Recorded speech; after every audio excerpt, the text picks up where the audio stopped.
and you get past the colors and the cool little characters, and how there's some stuff underlying, and you pushing it to your children, and they're gonna push it to their children. It is not your fault, but if you do not change anything about your ways of thinking after you see this, then it is kind of your fault.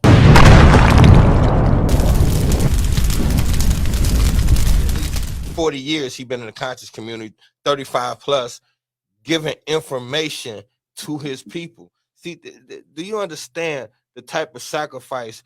And y'all do understand. That's why our audience is always so little, because you know what sacrifice it takes to go out on a limb and be the only one thinking and feeling how you thinking and feeling, and scared to say it because people gonna look at you funny. It take to get up here every week and say shit that I know y'all gonna think I'm not telling the truth. I know I'm gonna have a small audience. These are the things that you got to gear yourself up to, and still try your hardest to reach whoever you can reach, just to say, hey. And that is so important to me. Like, don't you care that every aspect of your existence, from the moment you entered this planet, you've been tricked, trapped, and lied to by damn near everything. Y'all know it's finna get powerful when they start fucking with the frequency. I'm finna drop bombs. You better tell your grandma and your auntie them. But what I was gonna say is, and it's gonna sound like some bullshit, but don't take it lightly, because this is tonight very well could be the first time in your fucking life somebody ever told you the truth. Now that sounds absurd, but realistically, most of the people you've ever spoken to have lied to you about almost everything. In their defense, it wasn't intentional. We just don't know. Tonight it's gonna hit hard. It's gonna be a hard, harsh lesson, but it might be the first time somebody actually told you the truth. Let's get Shakka on and get it popping. The man is a conscious legend. We about to get to it. He's been around for decades, dropping fire to our people. And I personally, I call him the cleanup guy. Because typically speaking, when one of these newfound guys get a little beside himself, they usually call old Shakka to go and give him a little spank. So I call him the cleanup, man. Shakka Ahmose is a brother that, you know, I've been watching do lectures and debate for years. Predominantly debates, because that is like where my foundation is. I come from the debate era. Watching black men get in front of a microphone and a big audience, hash out their differences, and then shake up and hug when they leave. Room full of black folks, they got paid to do it. They enjoyed the show. That's what it's about. Right, and he said debates. Look, there's so many. It's a million different ways you can pick this stuff up, and that's the point of tonight. Because like he said, if you don't know, then you don't know. But once you hear it and you choose not to know, then it's your own ignorance, and then you can't blame nobody. So we're gonna lay it all out here, and there's a lot of people that's gonna see this and that's not gonna like this. But it has to be said, because you've been lied to. At some point you gotta at least acknowledge what people are bringing to you. Because this is not, I had to learn it from somewhere. I didn't get all this I didn't just pick this all up. Right? You can, if you're willing to look, you can go find hundreds of different people speaking on what I'm saying. Right? So if you don't know, then it's one thing, but we're gonna show you. And Shakka gonna show you. That's the difference. It's one thing when you're hearing it, it's all word of mouth, but when he shows you the pictures, you choose not to know. That's all it is. So we just waiting for the man to join. I don't know if what do we got to do to get him in? It said his thing gonna pop up on the side. You get to choose when he come in. Oh, okay. So whenever his icon come on, he said he was just getting ready. Okay, that's cool. Well, we're just gonna keep it moving until he get here. So what the foundation tonight is, and this is a taboo subject, and this is where we always bump heads because misconception is when y'all hear us say something against religion, you automatically make the connection in your mind that we're speaking against God. And so in that space, they're anti-God. I ain't going for this. So here's where the education part is important. It's not about agreeing. It's about having, that's why I say information is the only real currency.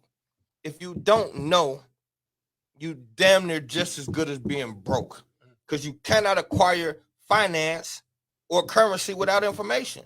You cannot make a dollar without proper information. So if you don't have information, then you broke.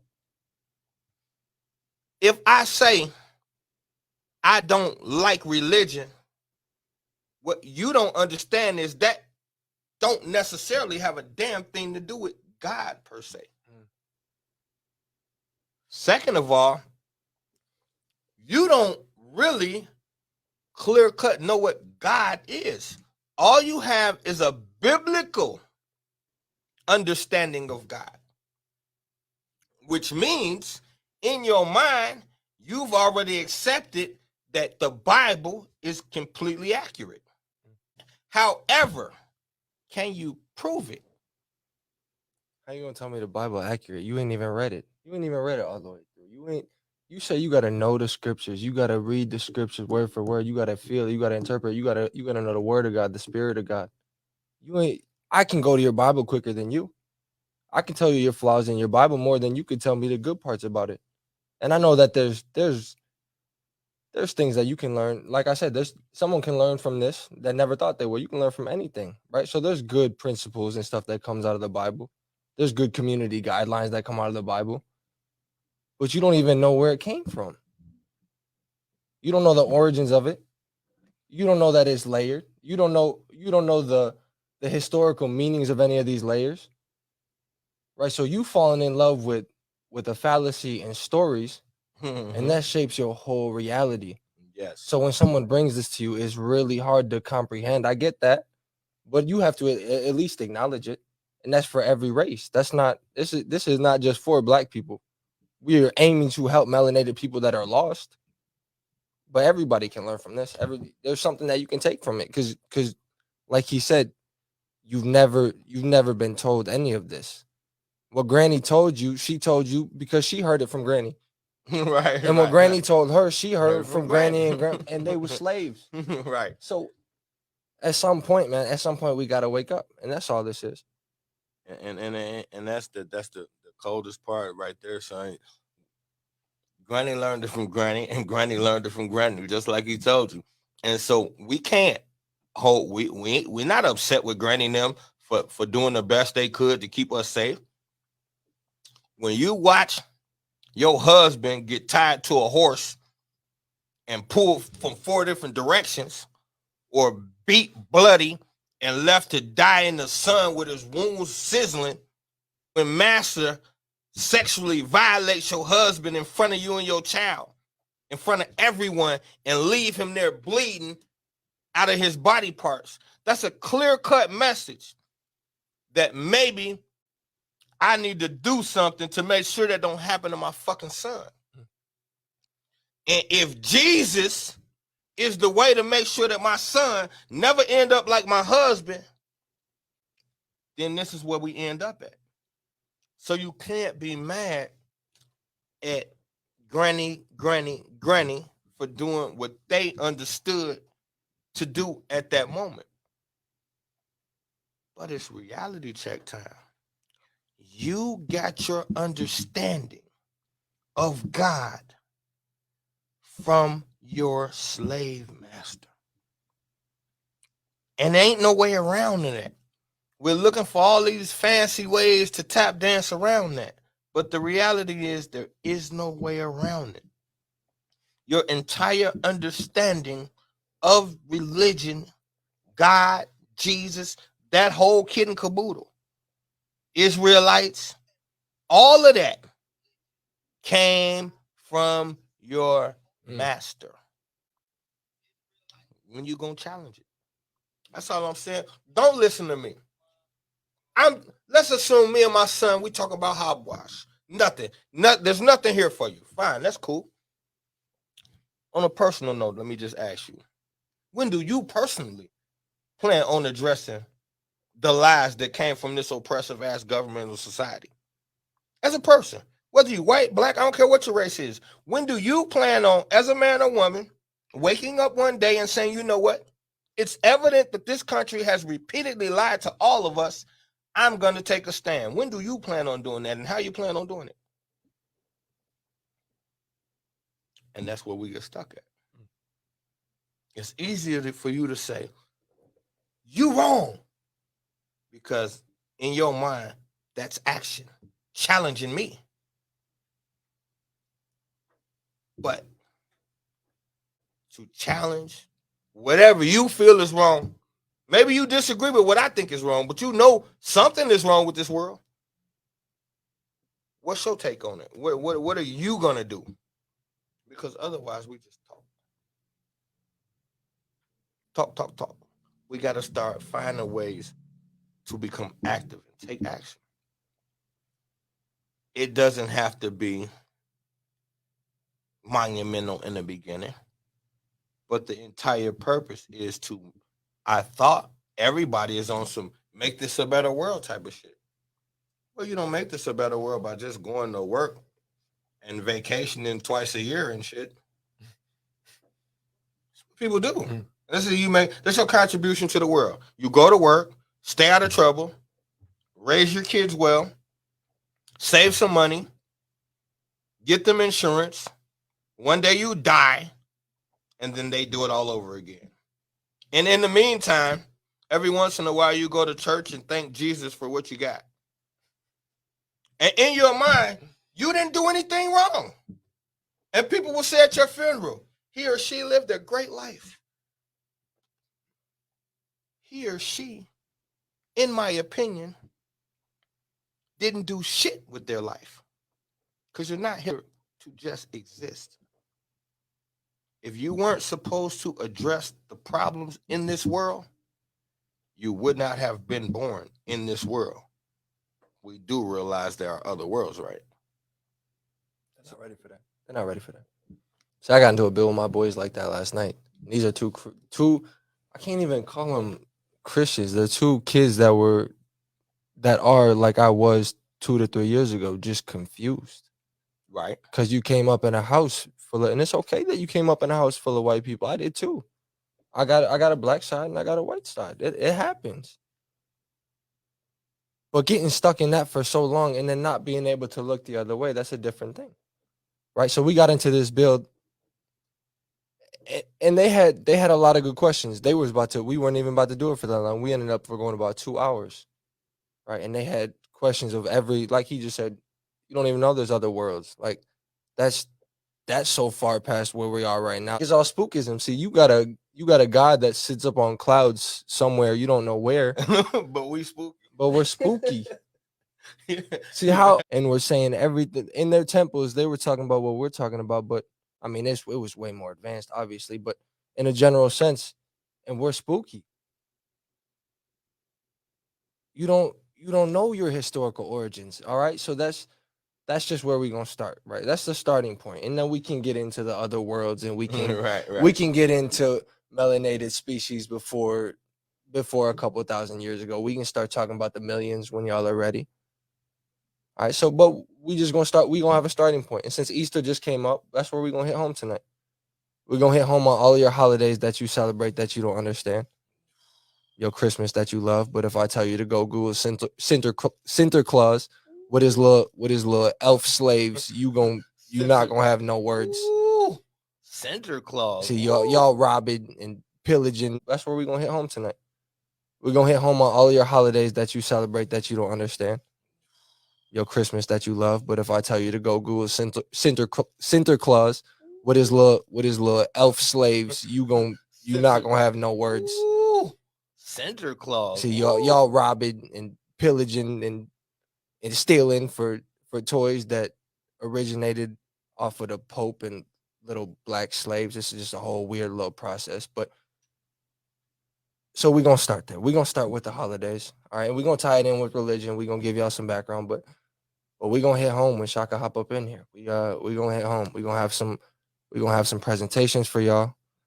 Yeah, and I know Shaka gonna get busy with the presentation, and I'm gonna do something a little different. Normally, y'all know I always go off the dome, and I'm gonna do that tonight. See, because this what you're not gonna do. You like to say when I get outside the Bible, I notice when I debate Christians, they always say, well, that ain't in the Bible, and so for those people that want to just strictly stick to the Bible, because some people won't debate you, or won't, and it don't have to be a debate. I just use that when I use that, I mean that as like competitive jousting, like camaraderie from a brother standpoint, not antagonistic or anything. But what I'm saying is, you just gotta know the book. So I can go in the book or come out of the book. So what I'm gonna do is I'm gonna go in the book. Since y'all say stay in the book, I'm gonna strictly go off scripture. And I'm gonna show y'all like what my son just said. You are willing to fall out in and out of love with family members. You got family members you ain't spoke to for years because they don't go to church and that ain't right and all kind of stuff. You disown people over things you don't understand. And so when it's all said and done, you don't even read the book. You don't know those Bible verses. You don't read the book. But you're willing to put friendship, love, life, safety, existence, all on the line for something that in your heart. Now, you could talk fancy to people who don't pay attention, but in your heart, you know you really don't study your religion. In your heart, you know you really don't follow the religion. You know why? Because you got a deity that died for your sins. So if somebody died for my sins, then essentially what that means is sins don't exist. So subconsciously, you've already made the connection, and then you have a deity that says all you got to do is just pray, and you can always be forgiven. Well, if my deity died for my sins, and if I pray, I could always be forgiven. What are we doing? Why would I hold myself accountable when at any moment I can pray and be forgiven? I have personally been in extreme violent situations with firearms where people try to take other people's life. And when they don't die, they will literally say, God was with me. When you in a shootout, you hit him, he missed you, and he died, people will literally say, thank God I made it. So you think God killed him and saved you. Both of y'all are gang members. Why the fuck did God pick a side? See, it's all kind of shit that we just say and think, and we don't check our thought process. Why is God favoring you over anybody else and y'all both gang members with guns? If both of y'all have killed other black men and sold drugs to black men in your community, why is God favoring you? And that's another thing. How do you think you can sell crack to your people, which is literally slow murder, and then have praying hands and a Jesus cross on you and literally really think you're protected? People who sell crack cocaine, which is genocide to their own people, literally will wear a Jesus cross, have Jesus tattooed on them, and have praying hands on them. And you really think that for whatever reason, Jesus chose to favor you over the other gang member? This is the madness we got to check in. This is the madness we got to check in. This is the madness that religion creates. Chinzera, SHAKKA's here. This is the madness that religion creates. And now we got the guy. SHAKKA, it's your turn. We're going to tap him in and let him get busy. I warmed him up for you, God body. Let's get it. I was wondering why I was pushing this so heavy. That's what's up. Hey. Okay, let me get the headphones on. All right. That's what's up. We in here, Misinformation Nation. General Yuti. Peace to the God. Peace, God. Peace to the family. Peace to the Misinformation Nation family. I'm proud, privileged, and honored to be in the presence of the general and his upcoming soldier, who he's training very well. And it's really, it's just, I'm psyched to be here, you know? And I'm not always psyched to be on programs that I'm on. This one is different, you know? I think it's special to me because it's a family affair. And to see a father up there with his son, putting people on notice that Black consciousness is alive and well, you know, that's a big deal, you know, especially in 2020, what are we in, 2022, right? Mm-hmm. So apparently I don't pay attention to the sidereal calendar, but that's a big deal in 2022 because most fathers, first of all, most sons aren't really listening, and most sons aren't going to afford their fathers the respect of truly listening to them. And in ancient Egypt, that was a big deal. In fact, you were recommended to punish severely, almost to the point of disowning a son that would not take your counsel. A son that would, because he was seen as a deficit to the well-being and welfare of the rest of the family. That's deep. You understand? Mm-hmm. And this is very, very true. In fact, there were times when I needed to admonish my own son, and I would always show him the text first before sharing with him whatever the admonishment was, you know, just so that he could understand this is not, you know how they say business never personal? Well, this is just the business of me being a father and you engaging you in the business of being a son. And so when you do have a son who imbibes your counsel and who respects your counsel, you have an asset in your family. In your do you know what the ancient Egyptian word for family is? You should learn it. Anybody there know? No, what is it? Okay, wonderful. The word is abet. A-B-E-T, abet.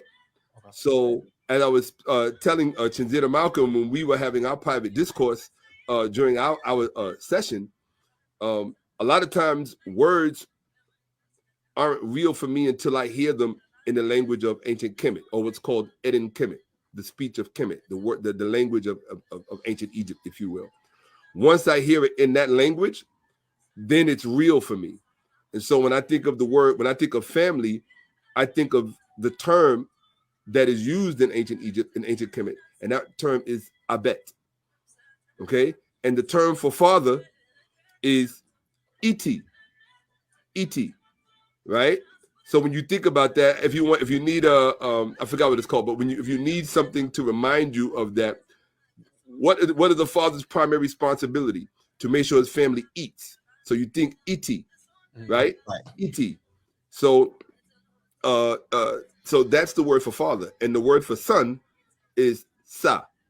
So when I call my son, even though my son's name is Kemet, and I understand one of yours as well, even though my son's name is Kemet, which I think is wonderful, even though my son's name is Kemet, I rarely call him by his name. I usually call him Sa. I'll just say Sa, you know, come here, or Sa Imi, which means come, right? Sa, come here. And so the language, the reason why I focus on that is the language is important. You understand what I'm saying? It's like getting the facts is important, but the language is part of the facts. It is. I want to share something with you too, SHAKKA. Sure. So now it's been about 5 years now. I created the Unya tribe with the Unya language. So we speak our own language. So when you hear us start the show and we say Yahu, Yahu means peace. Okay. And so when we say family, Abuwala, which really means bloodline. Abuwala. Like sounds like I bet. I like that. Yeah. So I'm feeling what you're saying about how monumental language is, just speaking in your native tongue so that you can get. And so I'm definitely vibing with you right there. Absolutely, especially, and I applaud that. My brother from Zayx did the same thing, created his own terminology. Escapes from me right now because I have so much going through my head because of the present moment. But Q Butter, my brother Q Butter, he has his own movement where he homeschools Black children from all over the community in his home, and created a bunch of recording studios for the young brothers in the neighborhood to come and get a positive vibe while they record. And I think that's a wonderful thing that when people take the initiative to do that. I would add to that the importance of really reaching out to our classical languages, particularly in ancient Egypt, because the language is a very special language. It's a language that could only be born of highly intelligent people. And so when they were very big on play on words. So whenever you found one word in ancient Egypt, it would usually attach itself to so many other different things that would relate to that same subject matter. And so I strongly recommend that. And there's all kinds of ways to do that. You could start with Middle Egyptian by Dr. James P. Allen. You could start with Let the Ancestors Speak by Ankh-Mira.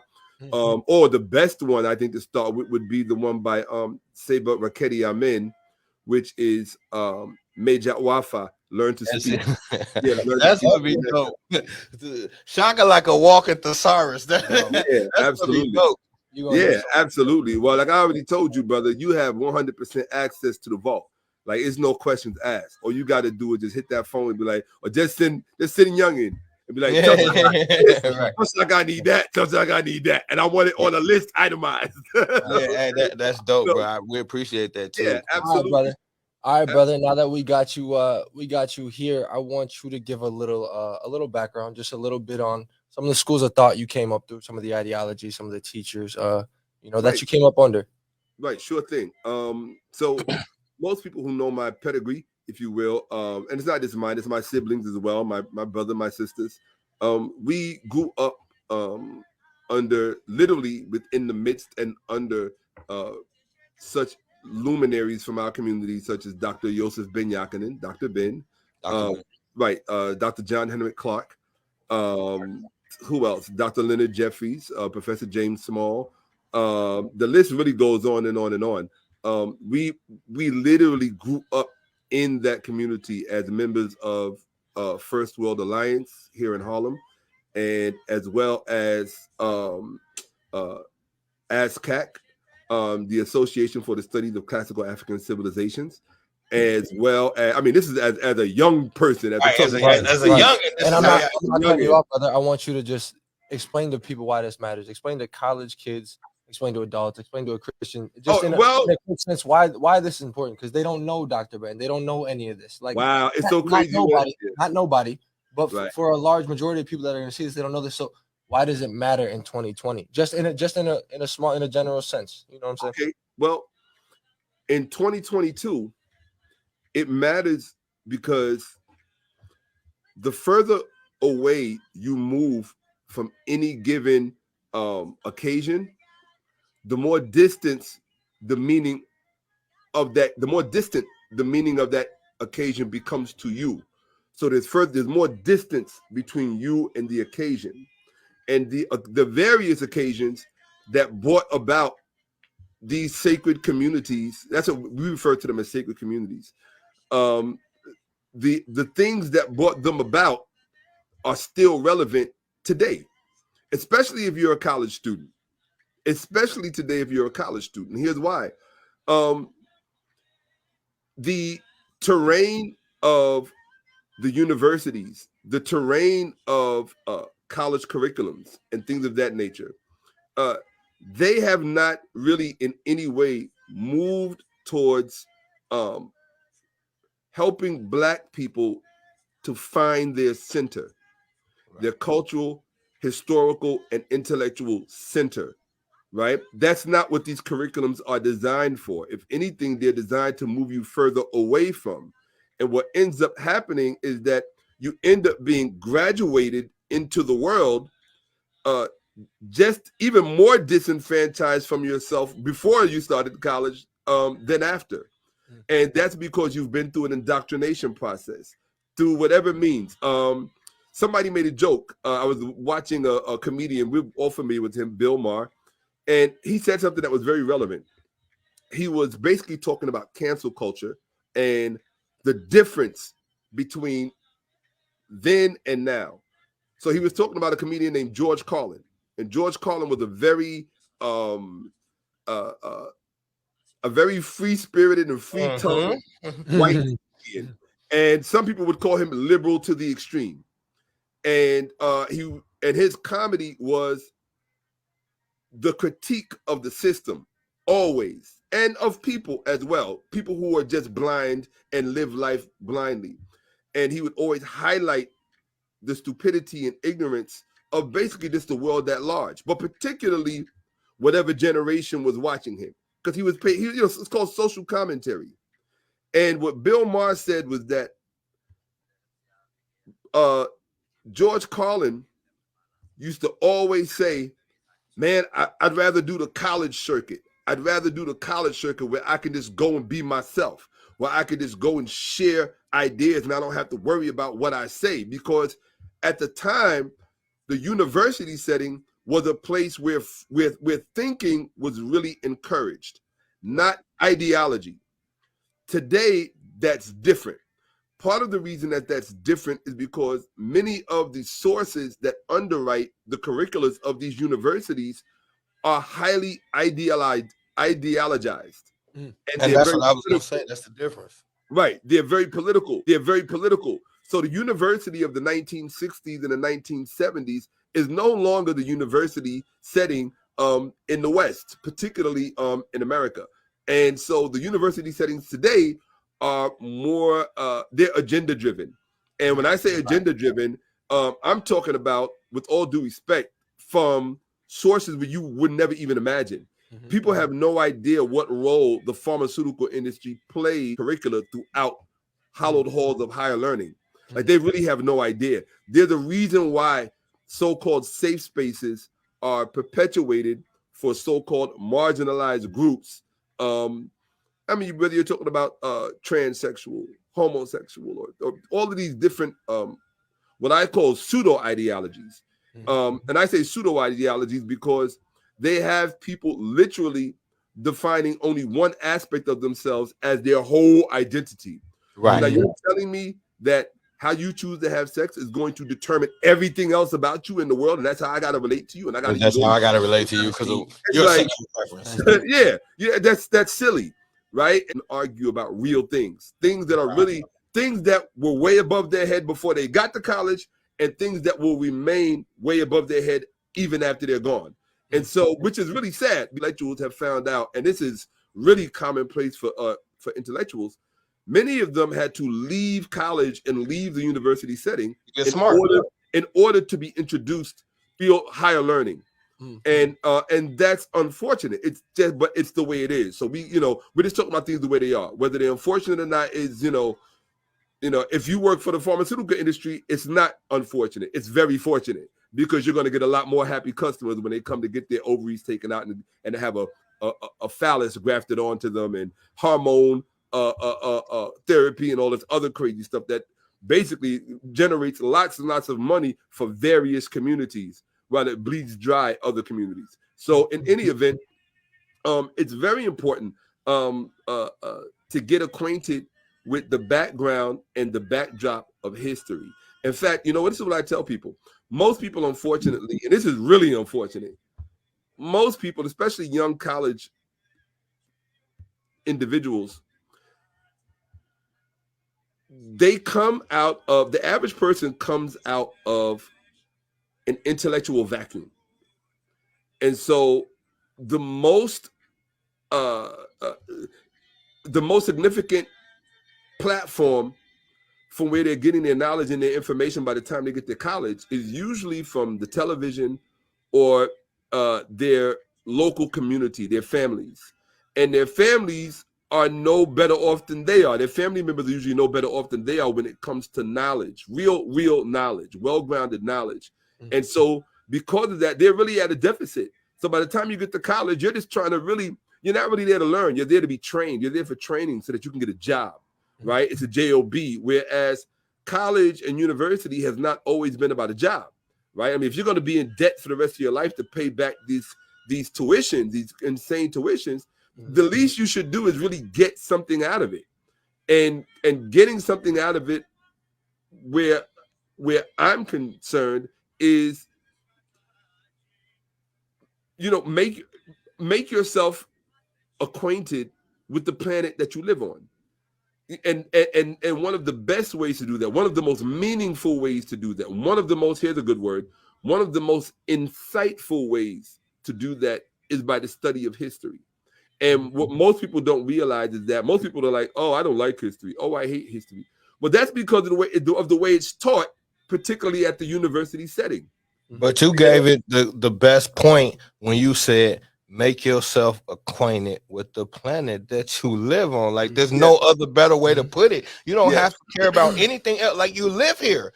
Like, you want to know everything about your damn house.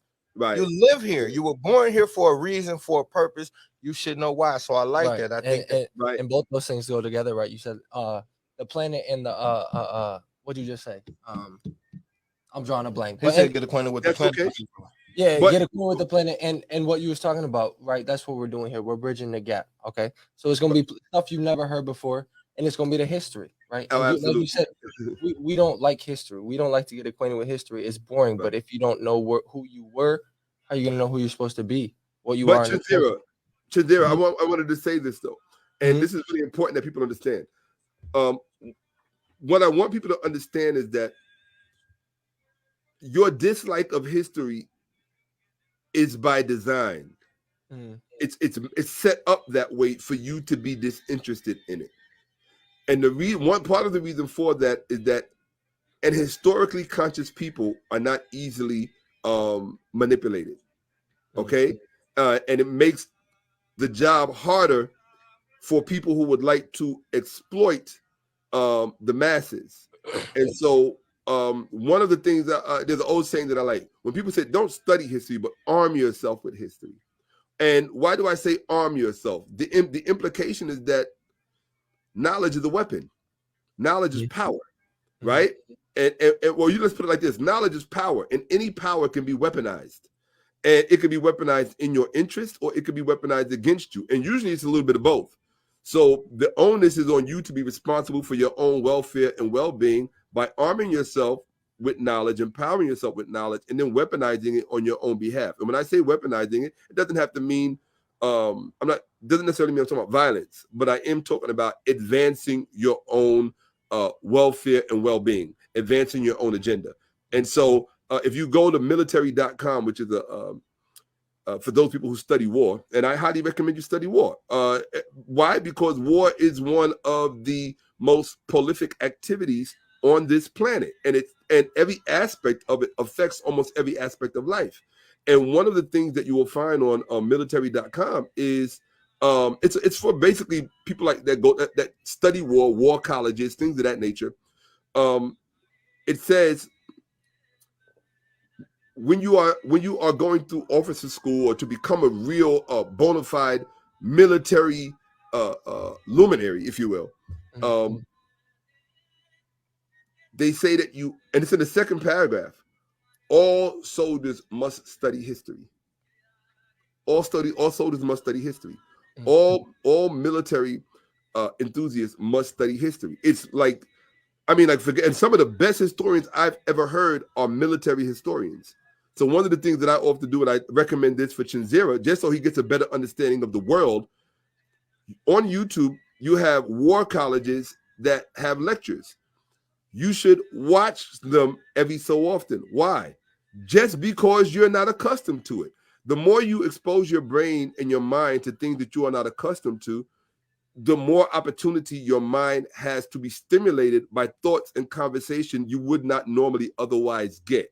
And it will then act as a catalyst to getting you to think in a much more strategic way so that you can really begin to navigate more successfully in this world. Like I always tell people, most people don't know the real name of this planet that we live on. They think it's called planet Earth. If I say to you, hey, planet Earth, like what did that name mean to you?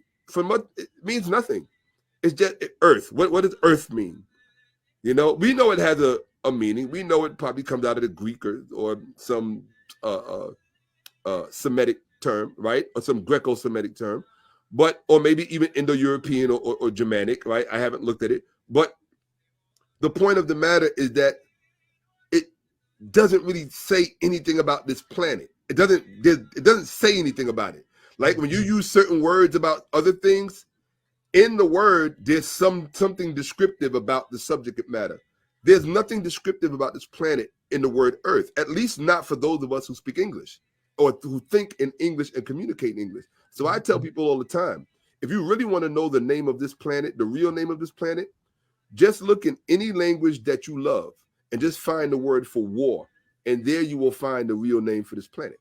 Oh, that's deep. So, That's deep. And we're about an hour in. I know the general really wants to get into this resurrection, into this. Okay, absolutely. Into this tea. I want to address this one comment real quick. Though. I was going to do the same thing. Which one? The board one? Yeah, we were bored by history. That's my son. Yeah, we're bored by history because we were taught American history from the oppressor's perspective.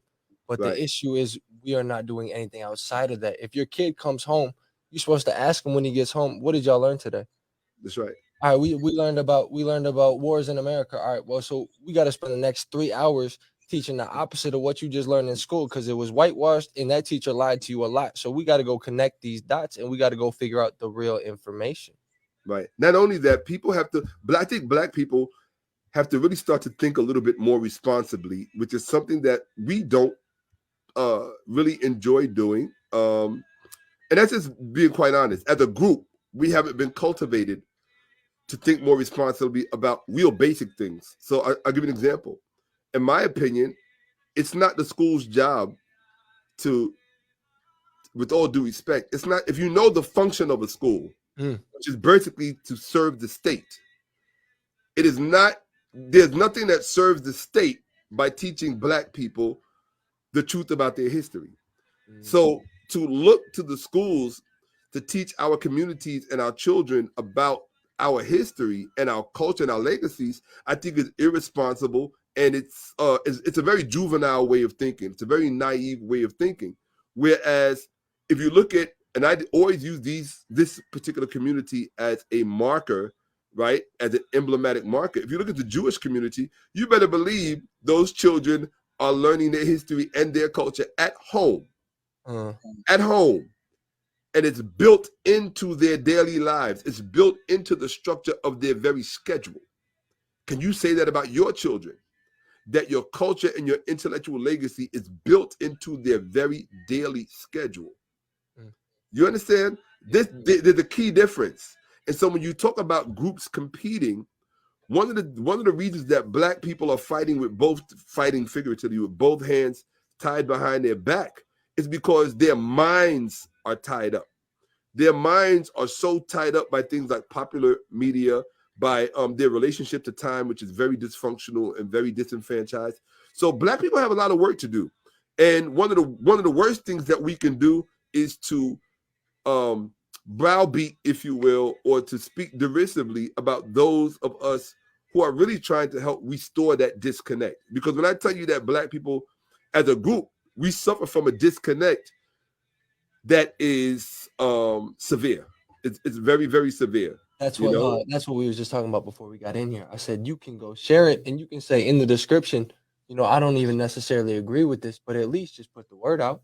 Because otherwise you're not doing nothing. And that's part of the disconnect, is that we're so scared of what other people might have to say about it. But if you can't say everybody, but if a large majority of the population is misinformed, then it does no good to not even have a conversation, right? So that's what we're doing here. We're bridging the gap.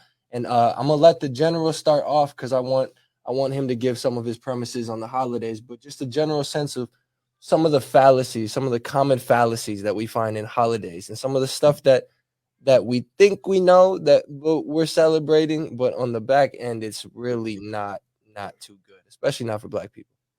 Right. Absolutely. Yeah, I like some Shakkas. This is dope with us on the screen. It's a dope shot. That's why I was trying to get that shot. But I like something Shaka said. You know, we gonna send you something too, Shaka. I make clothes, and so Okay. I got a shirt. You know, I do joints like that. I did this on before we came, but I got one with Africa on it, right? Okay. And inside of Africa, it says, "Only a fool trusts his enemy to educate his own children."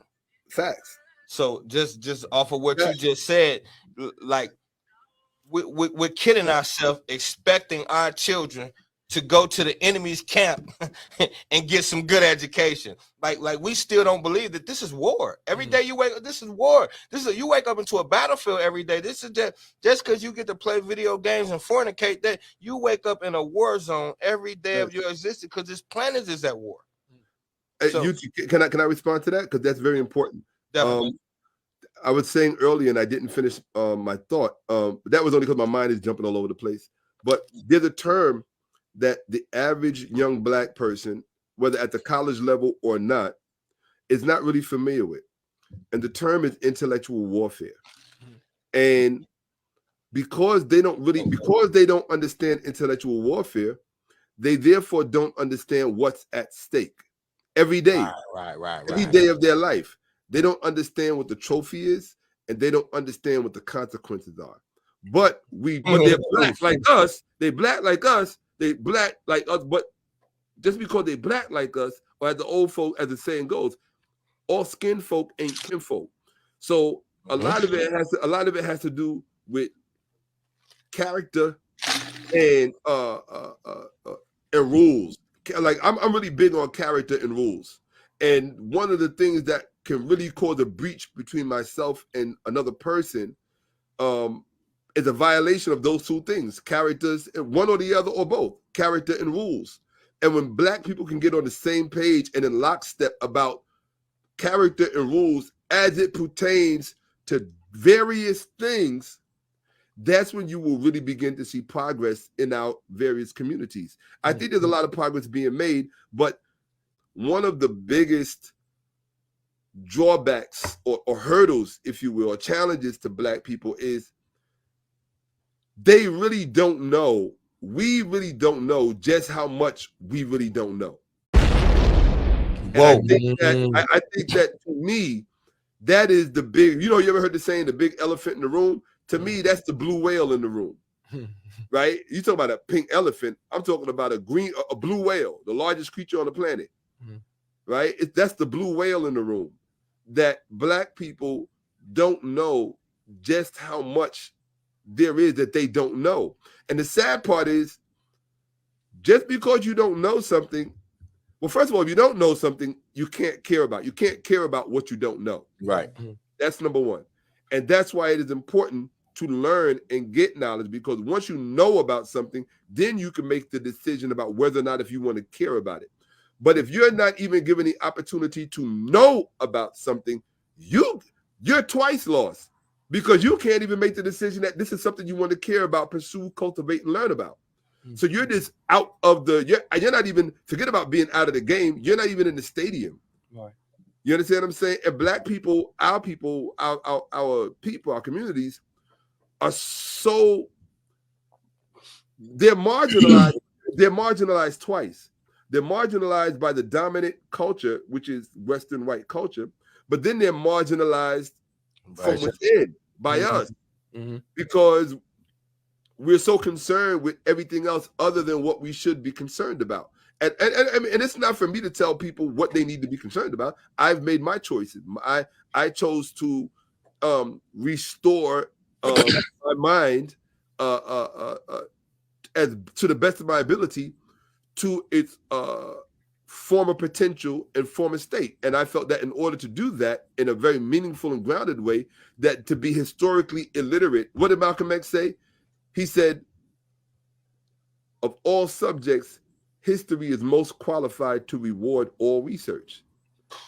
He didn't say math. He didn't say English. He didn't say language arts or finance. He said history.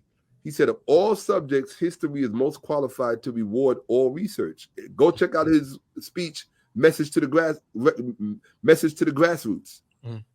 Right? Yeah, I seen that one. That was dope too. I think. Go ahead. My fault, son. And that encompasses, like what you broke down, encompasses why I even did this. My show is called Misinformation Nation. Right. I took it upon myself for like my the name. journey. I like the name, by the way. At first, I was like, do I want to be on a platform called Misinformation Nation? Because then people would be like, yeah, nigga, that's where you belong because you're misinforming people. You know how people can get, right? Right. But the more I thought about it, I was like, that's really a hot name. Because when you really think about it, it speaks to the purpose of why the platform exists. It's like it's sounding the alarm to let you know, hey, this is the state of affairs. Y'all all walking around misinformed.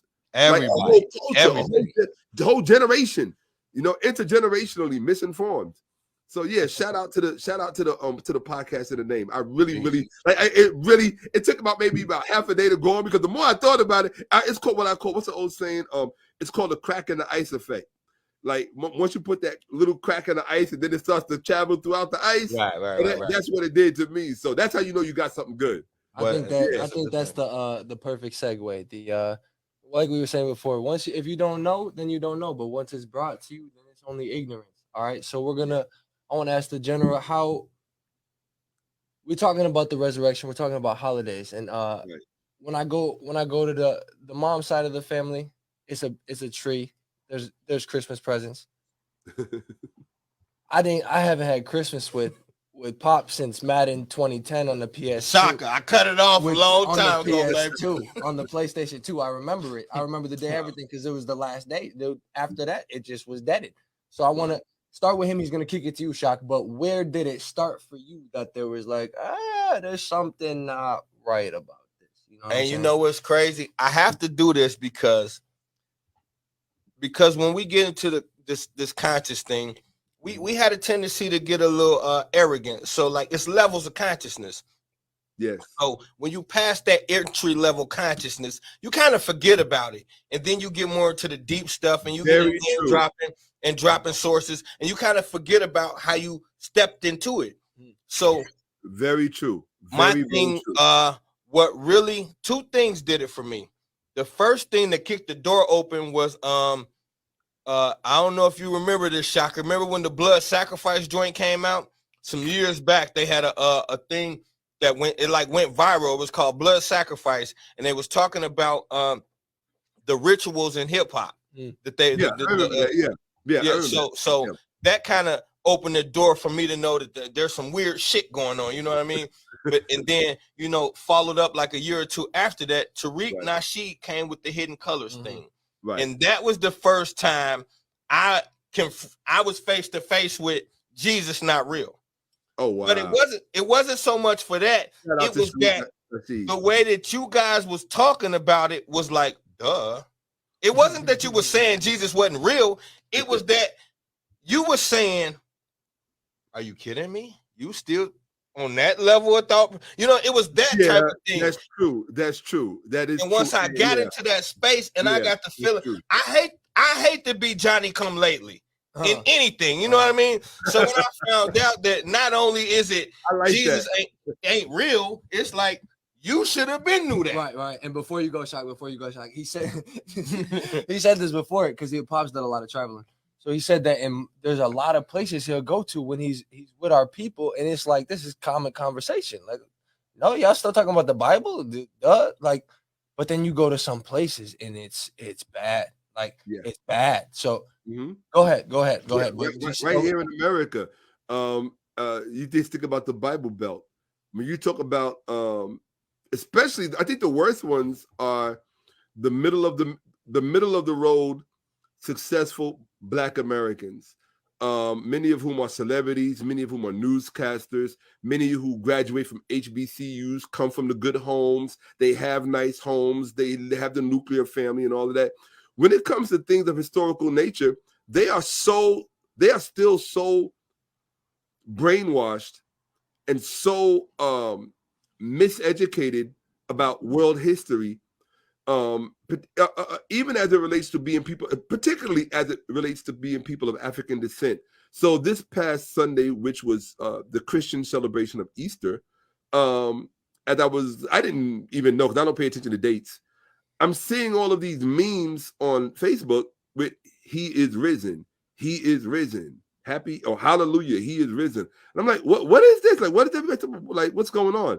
And then I realized, or I saw somebody that said, "Well, happy Easter," or whatever. I'm like, oh, okay, so they're celebrating their pagan holiday, so-called pagan holiday, Easter. So I said, okay. But what bothered me about it, what bothered me about it was, at the very same time, I just revised my book, Codex Game Over. And in Codex Game Over, what I do is I show you the ancient Egyptian text. And then I put right underneath it the biblical verse to show you where the biblical verse came from, to show you how they literally went into the Egyptian text and took out the motifs, the verses, the ideas and concepts, and I literally show you. So I said, let me go look at my book, because I haven't really shared it with anybody since I've updated it, because I'm thinking about making it a course, or not, just trying to figure out how I'm going to put it out there. But I went to look at it, and I went straight to the part that talks about the tomb being open. Okay, wait. Okay, wait. I don't want to cut you off, but I just got to give it, the general got to say this. This all started because I rock with you before, dude, over here, right? So I want to see the damn presentation. I am two-part. I'm here as the general, and Right. dare I say, I'm here as a damn fan. Right. So I Okay. want you to kick your shit. I didn't even put a presentation Go together.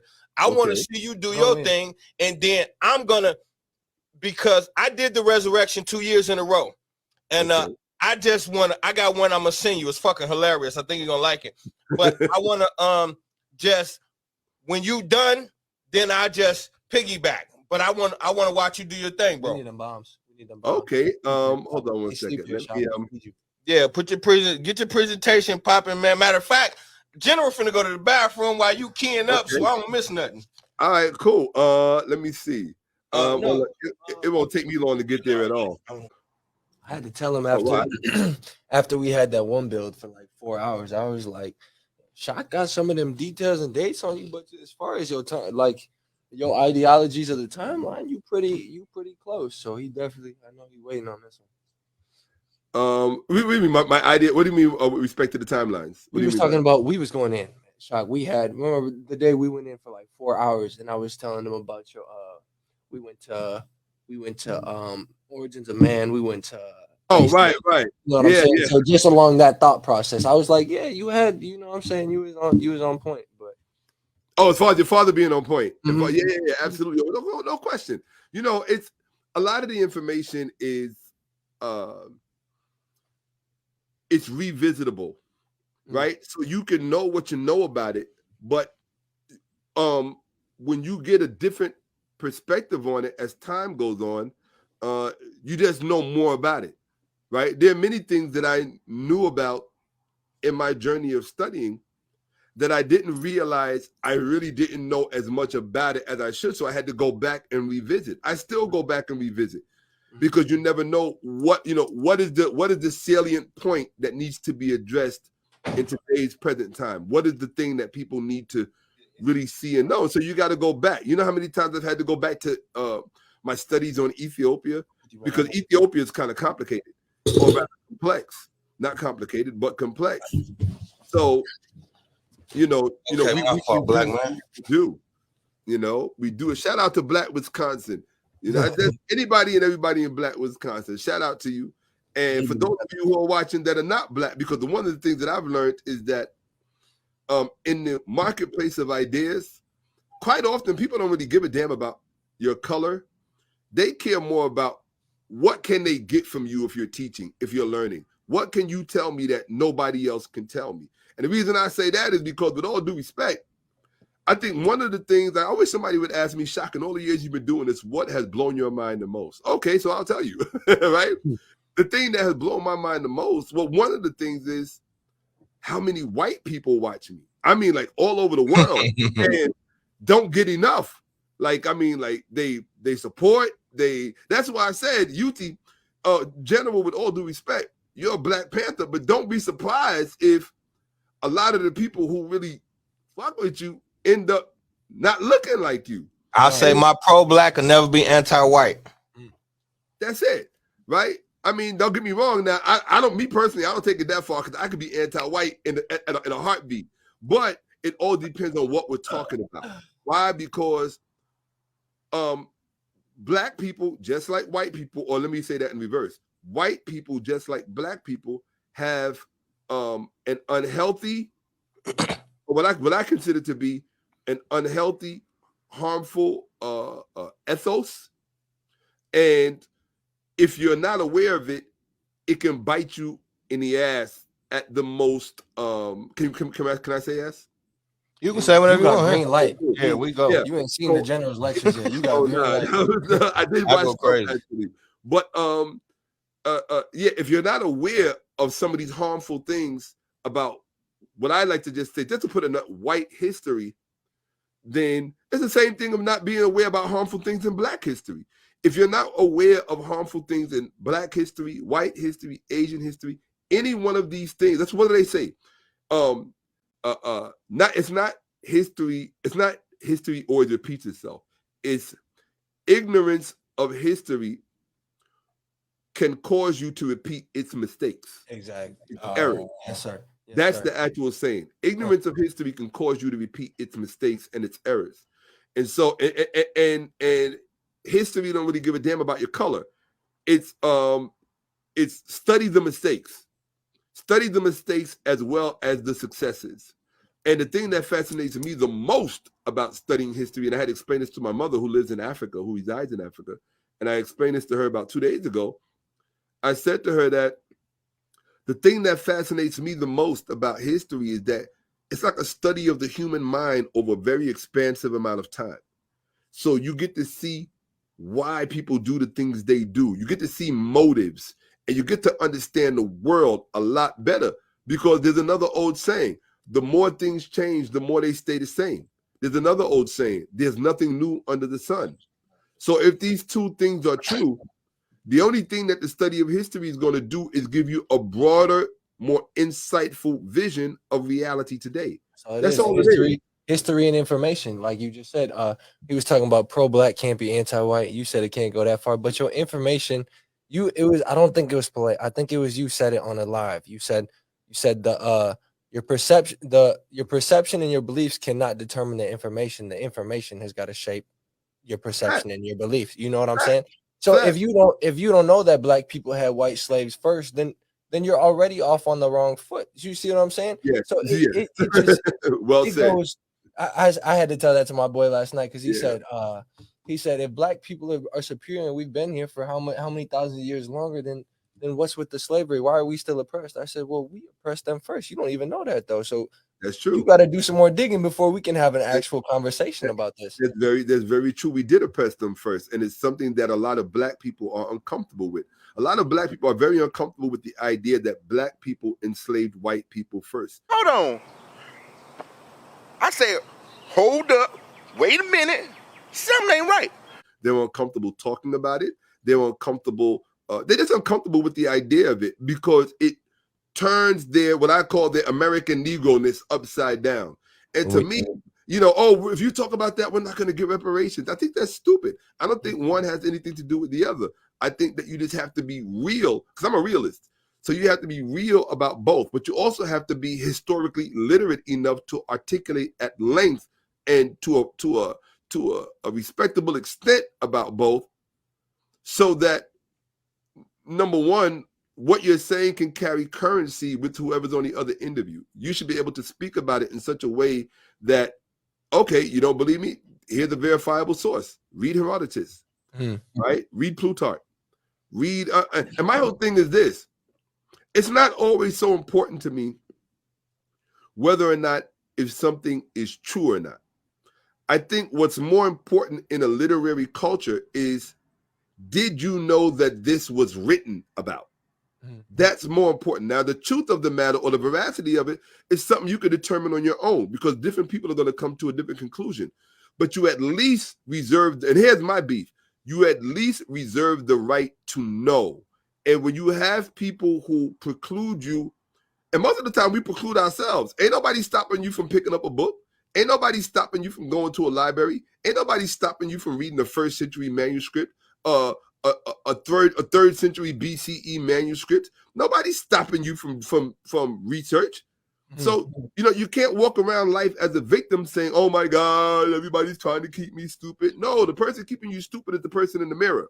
Right. Check out your values. If your values don't instruct you to set aside some quiet time where you could consume some literature and think about how powerful literature is. You can read the thoughts of somebody who's been dead and gone for 3,000 years and take advantage of all of their wisdom and knowledge. I mean, why, you know, instead, you want to hang around your own contemporaries who don't know their ass from their elbow, and those are the people you want to learn from? Really? I mean, we like rap music. We like rap music. How music. This is certainly true. Rap music does can be seen in that light. But with respect to the resurrection and things of that nature, let me just say this. Let me just say some fundamental things about Christianity, okay, in general. And I think it's something that Black people really need to hear. That is that the first thing you need to know about Christianity, and I'm really pushing this hard, is that everything, always remember this, and this is, you know, it's almost like me, it's like a martial art teacher teaching his student. There's certain things you have to remember, because if you don't, when it comes time to spar, you're going to get caught out there. And so I'm telling you this about Christianity now. One of the first things that you have to remember about Christianity is that always remember that everything that you were told about Christianity by Christians is a lie. You have to remember that. And this is like, I'm not even laughing and joking when I say that, and I don't mean that in a mean-spirited way. Like, I'm not trying to speak derisively about Christians. I think there are many good Christians. There have been many great, wonderful, liberating Christians. I think many of them have awesome values.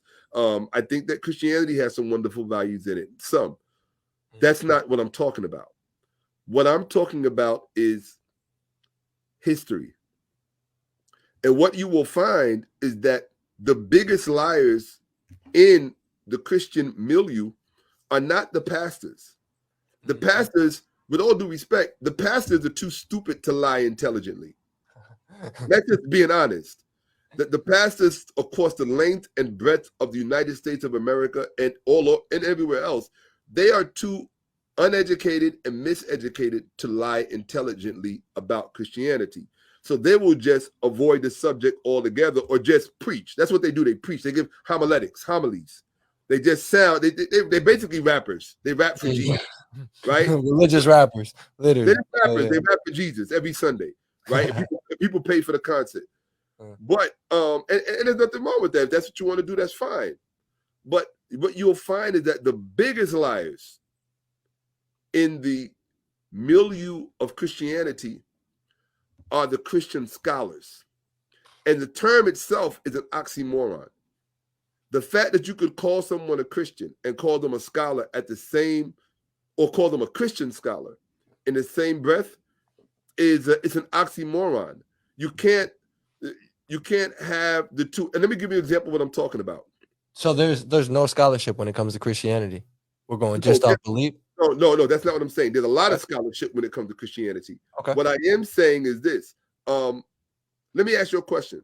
What do you think about the police policing themselves? Do you think that that's an intelligent, productive, constructive thing? The police talking about in modern society right now? Yeah, you're never gonna catch nothing. In general. I mean, look where the police started. I mean, I can't. But well, you're never gonna catch anything. Right. Say that again, Yuti, please. Gentlemen. You're never gonna catch anything as long as the police policing themselves. Right. You're never gonna catch anything. Right. Why? Right. It's a fact, right? And so, therefore, they're always going to be serving their own self-interest. It's no different with Christian scholars studying Christianity. You're already a believer from the outset. You're already a believer. So therefore, you lack the capacity to look at the data with a discerning eye. It's completely impossible. And the worst part is that in Christianity, the best scholars, I mean the best of them, I can name them for you. The first one that comes out of my mind is Larry Hurtado, right? Great scholar, someone who I read a lot. I've read most of his work. He's just one. There are many others. I prefer the German ones, but in the West, but here in America, Larry Hurtado was the man. Bart Ehrman is he's more pop, right? But the problem with these guys, and even Bart Ehrman, who's supposedly not a Christian anymore, he's still an undercover Christian, whether he knows it or not. He's still an undercover Christian. He just doesn't believe that his beef. You got to understand something about Bart Ehrman. Bart Ehrman is not that he's not a Christian. He just doesn't believe that the Bible is the unerrant word of God. That's a different argument, right? It's like people like myself. When I talk to a Christian and I tell them, you know, the Bible's fake. I'm not shy about saying it. The Bible's fake and it's false. And blah, blah, their position is, oh, well, you don't believe in God. And I said, well, I never said I didn't believe in God. I just said that the Bible is fake.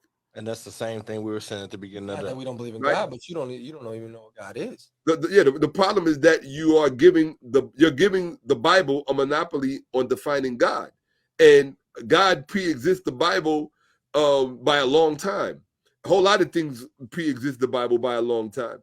So to limit a definition of God to the Bible is silly. It's not even silly. I wish I could find another. It's wait. Stupid. Not impossible, but research will cause you to disbelieve. Explain what you mean by that. Okay, that that's a research can't cause you to disbelieve.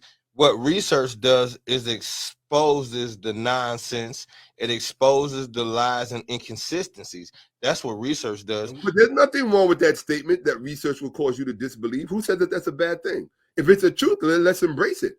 Because it certainly did. It caused me to disbelieve in the Bible, and I'm grateful that it did, because I would have remained in a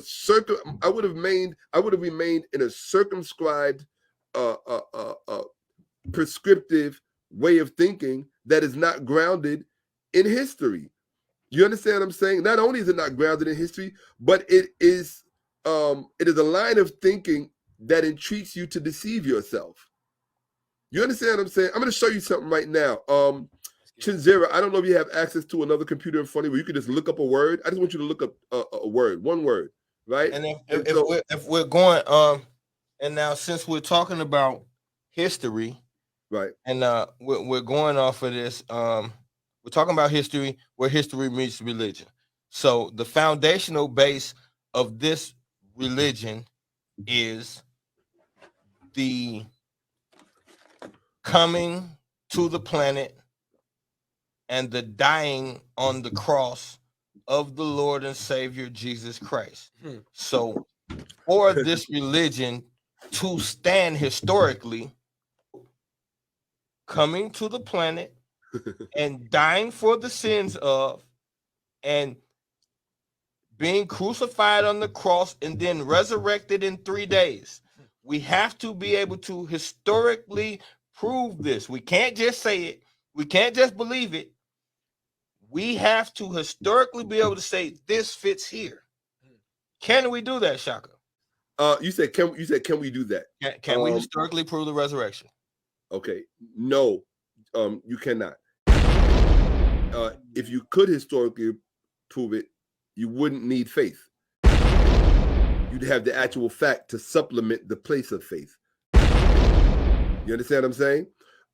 Where knowledge is, faith is not required, right? Do you have to have faith that 2 + 2 = 4, or do you know it equals 4? It's a question. Right? Yeah, I'm with you. Right. So if you know that 2 + 2 = 4, faith is obsolete, right? That's why in the world of science, many scientists are of the perspective that if you equate God with ignorance, like, you know, when people say, well, you can't possibly know this, you're not God, right? And then all of a sudden we do some science and now we have the answer. So now God has shrunk. So when you equate God with ignorance, that means God is an ever receding concept. That's why it's dangerous to do that, right? It's dangerous to predicate God on the, what God is, predicated on the ignorance of everyone else. That's what many Christians do, right? And so that's why it talks about in the literature, in the religious literature, it talks about lifting the veil, removing the veil. And that has multiple meanings. However, all of it, if not most of it, comes from so let me see if I can help you guys out. And I want to help the audience out, anyone in earshot of me. If you really want to get a grasp on Christianity, there are certain fundamental ideas that you have to use to kind of rewire your mind, right?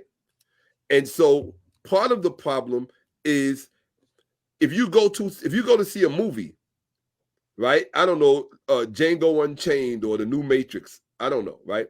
If you go to see a movie, if you walk in the middle of the movie, can you leave the theater and tell people that you saw the movie? Can you? You can't, because you only saw half the movie.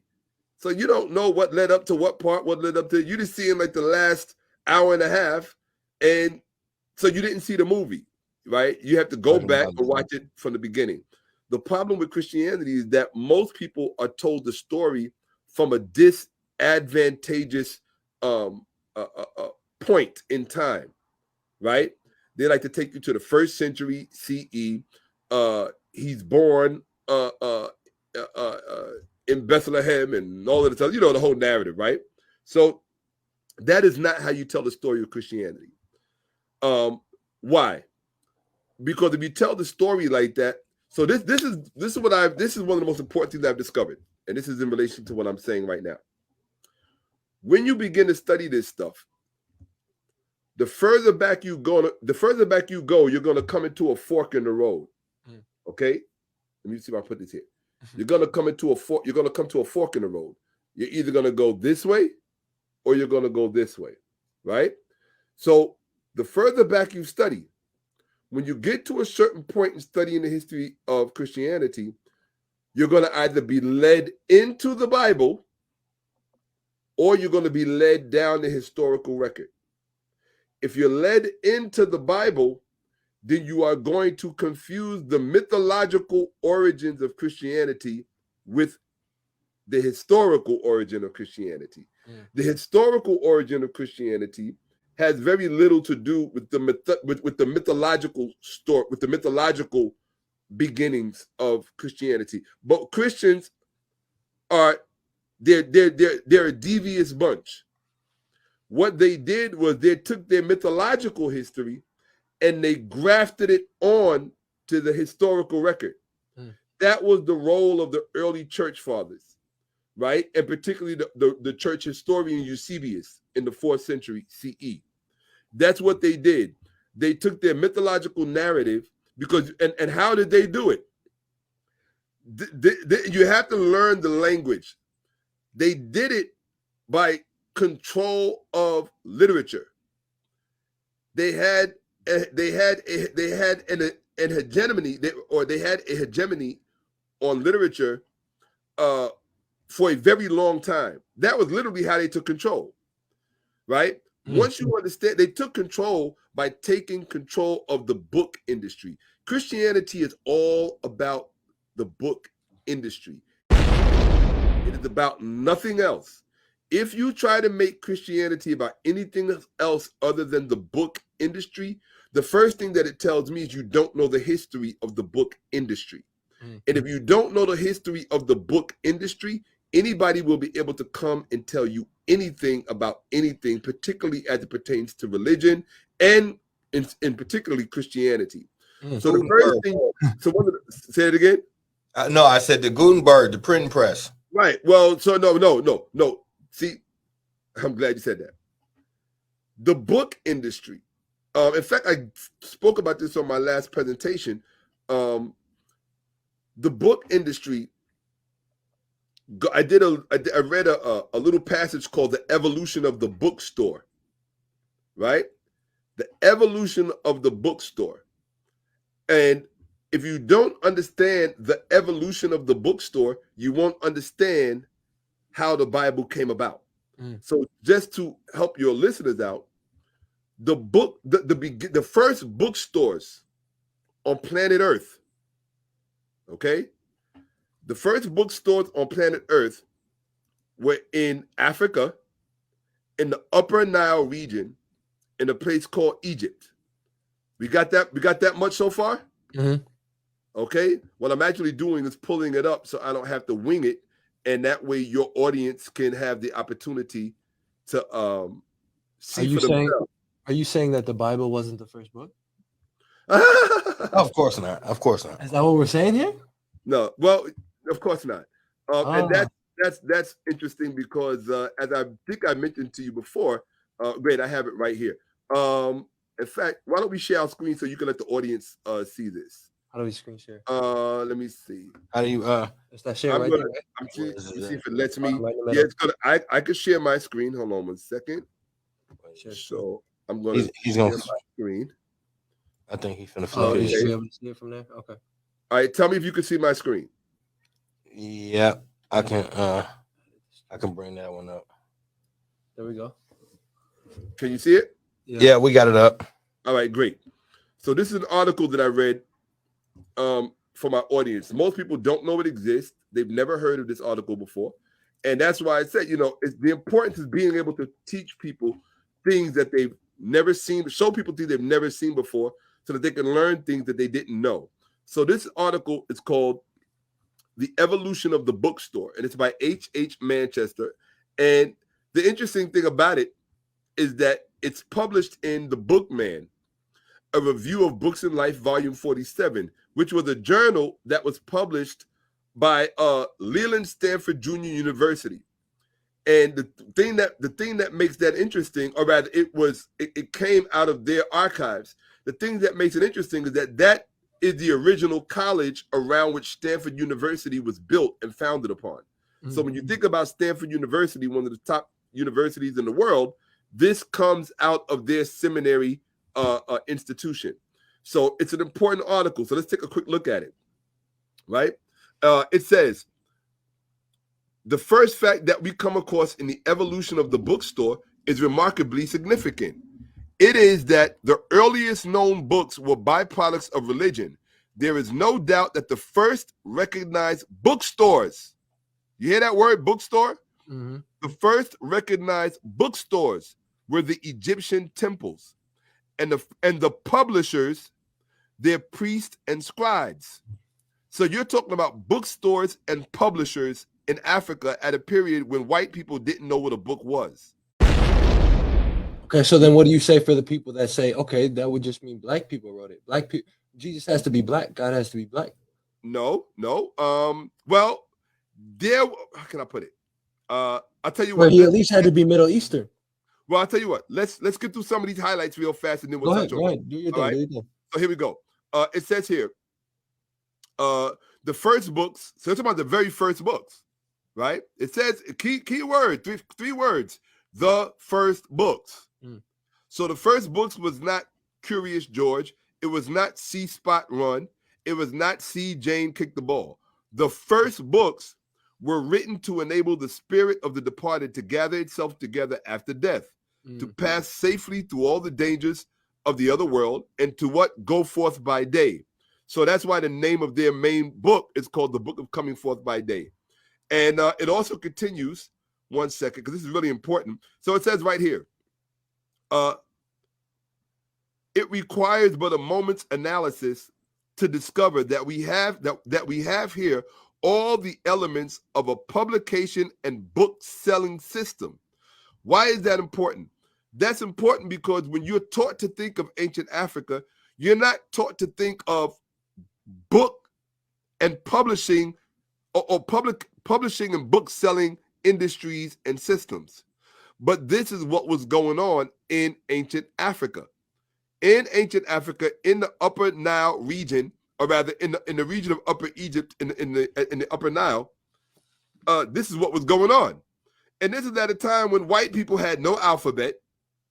They could not read or write. they were basically running around with spears in the forest of Germany, living in huts, living throughout the trees. And this is literally what was going on at the time when we literally had publishing companies and book selling stores in our civilization, which was ancient Egypt. Right? So let's continue. That's a bomb, yo. That's a bomb, yo. Yeah, of course it's a bomb. For those of y'all that don't, yo, that's a major blow. That's a major blow. Of course it is. Absolutely, no question about it. So it says here, so they even had copyists, right? The only place where these could be obtained was, of course, the temples. The original litanies were the production of prehistoric priests, and the copyists seem to have been, in every case, the temple scribes, right? So let's go on, because it's gonna circle back to things that are very important that we want to highlight. And that is, let's take a look. It says right here, the temples seem to have made a regular business of book production. You know what the word business means, right? Buying, selling, things of that nature. The copies were not always made to order, but were prepared beforehand and the name filled in afterward, right? It says, there is no doubt that the temples received payment for all copies of the ritual, right? It may be worthwhile recalling the materials with which these ancient priests, who were both what? Publishers and booksellers. See, you're not taught to look at your history like this. Right. When you think about Black history, you get this silly portraiture of a continent of people who were pre-literate tribes, didn't know their ass from their elbows, and it's all fake. It's all made up by white Europeans. All of it is made up. To contextualize this for y'all, not only is he saying that there was a bookstore, there was books before the Bible. This destroys your. If we go look at it as a white man's religion, then this destroys your whole foundation. Not only on it being that we had ancient high priests with books and books being valued the way that they were, but it takes away from the whole ideology of religion in the Bible and the books in a more general sense. But we winding it down. We only got 13 minutes left. I want to just get a couple gems from the general and the man that we brought in to shed some light for the people of Wisconsin. So I just got a couple. That's hard though. When you hit on the book, that kind of sums up a couple of these questions into one. I don't know if the general's got anything he wants to talk about before we hop on up out of here. But let me just find let's get some gems for Shaka. They said this computer finna die. This laptop finna die. Keep going, son. Yeah. Okay. So if you could elaborate on that, Shaka. I know you just did the Bible, and I know that kind of dispels what I just said, the whole color thing. But I'm speaking to kids that look like me, right, in situations where it's not just that easy. They can't just read this article and put it all into perspective. You got a couple more years on them. So, well, I mean, what? My apologies. What do you say to them when they still say, okay, it was still in Africa? This just means that Africans started religion, which means that we right in our place. The guy just had to be black, or he was lighter complexion, but he was still melanated. Just shed some light on that real quick. Okay, so I have one of two ways that I can elucidate for you why that perspective would be wrong or incorrect. And it has to do with first understanding the importance of the book industry in Africa. Because you have to understand something. The first bookstores on planet Earth were in Africa, in Egypt, right? That also means then that the first stories that were published and written and disseminated and diffused throughout the Mediterranean came from Africa, from Egypt. And so what you get roughly 2,500, 3,000 years after the beginning of this book industry, what you get, because the pyramid texts themselves go back to 2,400 BCE, right? So if they go back in written form to 2,400 BCE, by the time you get the Bible, which is almost 3,000 years later, most of the stories about resurrection have already been told. Most of the stories about virgin births have already been told, right? And then so what you get then are you get an understanding in the world. One of the understandings in the world that people would have had in Roman Egypt or in Egypt Romana at the first century of the Common Era is that whoever controls, it was the same during the Renaissance. Whoever controls the printing of books eventually is the demographic that controls power. History is written by the victors, not by of course. Not just that, governments are toppled by literature, right? Power changes hand based on what was called in ancient times or in antiquity was called the power of the mob. And people don't understand mob rule in the ancient world. And so whoever could control the thinking of the masses, right? Eventually you would gain power. Eventually you would gain power. And that's why I tell people, in order to really understand Christianity and what it's all about, you have to understand it in terms of control of the book industry. In fact, most of Christianity's greatest defenders today are people who make their living doing what? Writing books about other books. And it really is, to a large degree, it's all a racket, right? It's a book racket. But it's a book racket that they took over from us, right? And not only that, but to say that the creation of it from a biblical perspective is somewhat complex. And what I have to learn to do, because it's very technical, a lot of it is very technical. What I have to do is I have to learn to simplify it so that when I'm explaining it to people, like you said, who are younger, who may not be well versed, they can understand what it is that I'm saying. But the main thing to know is that just like I just showed you that the first publishing houses were in ancient Egypt, what you have to know is what happened to those publishing houses.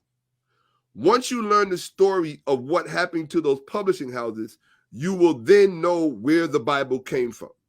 You understand? But until you know the story of those publishing houses, how can you know the story of publishing houses you didn't even know existed? If you didn't know it existed until I told you, then what makes you think you know something about the Bible and where it came from? You'd have to be a silly goose.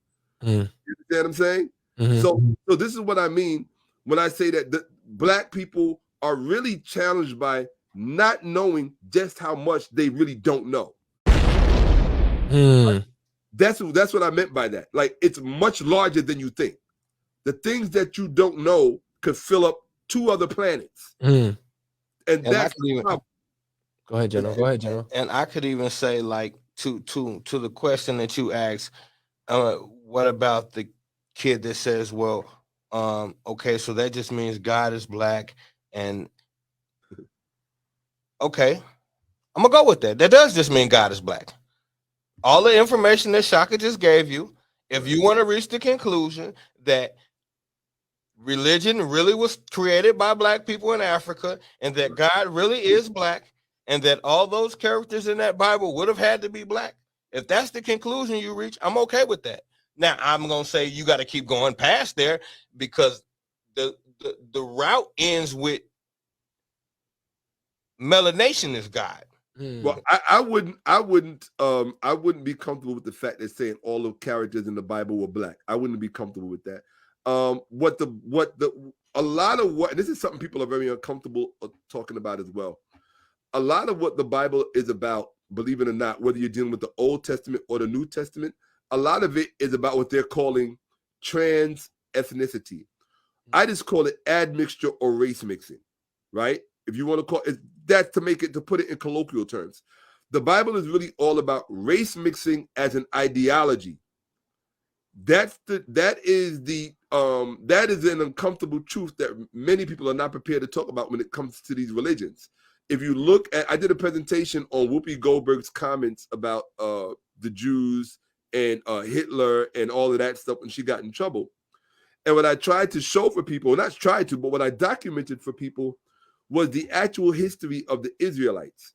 And I used websites from the National Center of Health, from the Center of National Biotechnology. Like, we went to really, really scientifically peer-reviewed websites, and I showed people the studies that elucidated and illustrated how the Israelites came together. And what it was it was a culmination of various groups from different places, meaning white people, Asian people, black people. It was a group. There were Indo-Europeans. All of these different groups descended on one area that we call the Levant today, or today you call it Palestine, Israel, right? In that whole mountainous region, in what's called the highlands. All of these different groups, these disparate groups. That's why Israelites see themselves as tribes, right? The tribes were based on different ethnicities, right? Different ethnicities that did not look the same, did not have the same origins, this, that, and the third.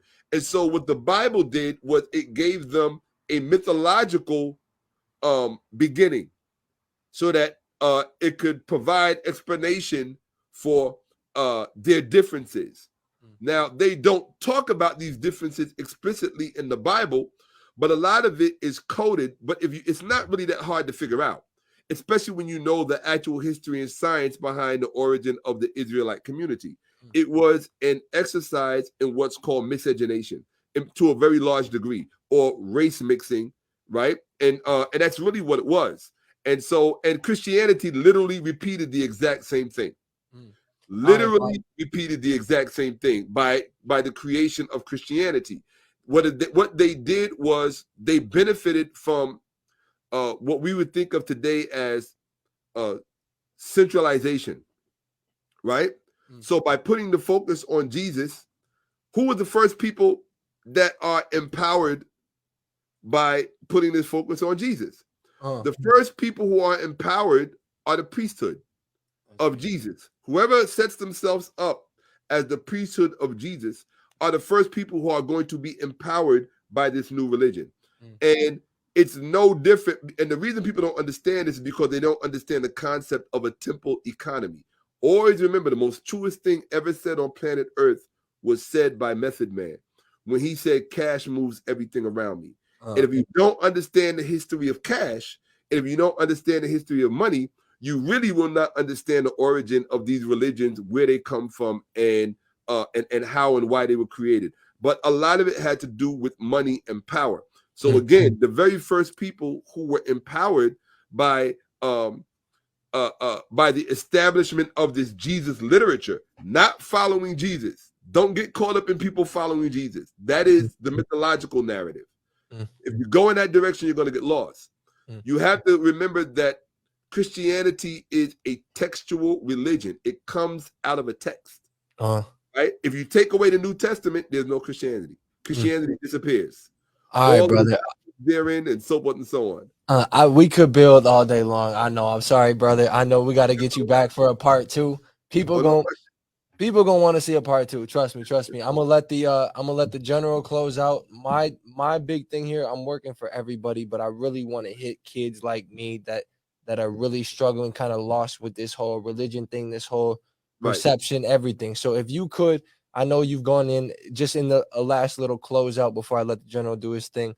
Would you say to any 13 to 18, possibly 20-year-old kid that is lost in questioning what they should do, if they should follow a religion, and does it change as you move through Islam and all the other ideologies? I know we only got about 2 minutes, so it's going to have to be a quick little wrap up, brother. But if you could just end off with that.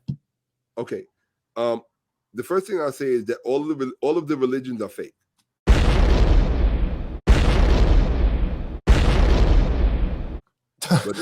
Bombs. Yeah, all of the religions are fake. Now you have to be careful though, because when you go into the truly ancient world, there was really no such thing as religion. Religion, as we look at it in modern times, is something that's compartmentalized in our lives. We have our secular life, we have our job, we have sports, and then we have our religion, right? It wasn't like that in the ancient world. In the ancient world,